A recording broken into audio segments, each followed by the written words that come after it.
شروع اللہ کا نام لے کر جو بڑا مہربان نہایت رحم والا ہے۔ یہ لوگ کس چیز کی نسبت ایک دوسرے سے پوچھتے ہیں؟ کیا اس بڑی خبر کی نسبت جس میں یہ اختلاف کر رہے ہیں؟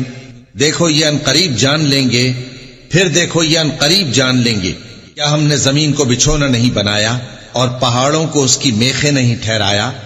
اور ہم نے تم کو جوڑا جوڑا پیدا کیا اور نیند کو تمہارے لیے موجب آرام بنایا اور رات کو پردہ مقرر کیا اور دن کو معاش کا وقت قرار دیا، اور تمہارے اوپر 7 مضبوط آسمان بنائے اور آفتاب کا روشن چراغ بنایا، اور نچڑتے بادلوں سے موسلا دھار میں برسایا تاکہ ہم اس سے اناج اور نباتات پیدا کریں اور گھنے گھنے باغ۔ بے شک فیصلے کا دن مقرر ہے، جس دن سور پھونکا جائے گا تو تم لوگ فوج در فوج موجود ہوگے، اور آسمان کھولا جائے گا تو اس میں دروازے ہو جائیں گے